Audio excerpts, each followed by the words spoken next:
Bill Jasper with the New American Magazine, and it's my pleasure to be here in beautiful Lake Coeur d'Alene. We're looking out over the lake here with Wayne Hoffman, president of the Idaho Freedom Foundation. Tell us first about the Idaho Freedom Foundation and what you are doing. Well, we're a government watchdog, free market think tank. We promote public policies that are designed to improve the lives of Idahoans, help people, raise a family, grow business, start a business, just make Idaho a better place to live and work and play. Well, a lot of people say, well, Idaho is the most conservative state in the union, and you've got a conservative Republican governor, a conservative Republican legislature. What does a free market think tank watchdog group have to watch here? I think, you need only take a look at recent history.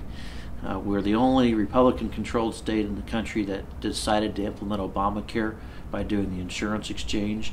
We've enacted a lot of laws recently that now require licenses just to engage in a particular profession.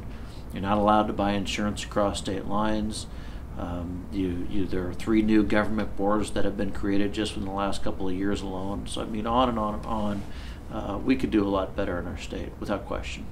Ran through a short laundry list of some of the things the Idaho Freedom Foundation has accomplished or helped to accomplish here in the state. Tell us about a few of those. Since about 2003, the legislature has been dutifully recording every session of the House and Senate and then destroying the video evidence right afterwards. Well, we stopped the legislature from doing that. Last year, we even got the legislature to write a rule that says that the videos will be kept forever and made accessible to people forever through the internet. Another great example is we've been researching and writing about for the last several years our Workforce Development Fund, which is a system of rewarding companies for doing certain types of things based on certain criteria set by the state government.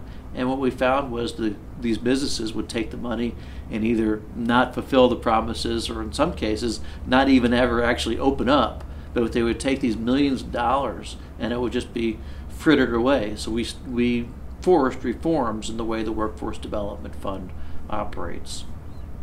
You also, the New American publishes a Freedom Index, and you also publish an index of how the legislators are voting, correct? So we created a Freedom Index which measures how big government grows based on a specified set of criteria.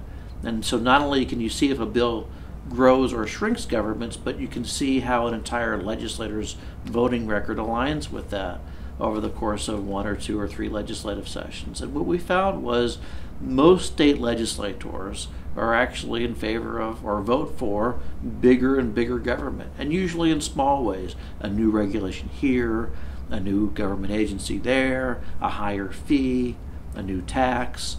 All of that stuff just adds up, and then you find maybe a quarter of your legislature out of 105 members is actually conservative. Are you seeing an impact from your Freedom Index by holding them accountable? I think so. And I tell you, the biggest impact, I think, comes from the empowerment of the people, and I hear it all the time. People used to go to town hall meetings and listen to their legislators say, with great definitive pride, how much they've stopped the growth of government, or how they've taken their conservative principles and imprinted them on the state of Idaho. Now they go to town hall meetings and a person will hold up our Freedom Index and it will say, well, according to this, you're a minus 22 on the Idaho Freedom Index. Explain that. And then they're forced to explain. And they may, say, well, I disagree with the metrics. But at least they're having a conversation. The other thing that's happened is people are using that as part of their campaign rhetoric, either pro or con. They'll say, well, look, here's where I am on the Freedom Index. I rate very highly, which means I support free market, free enterprise. And then, of course, people that are on the other side, some of their opponents will take the data and use that data to constructively criticize or critique a person's voting record. I think that is extremely important.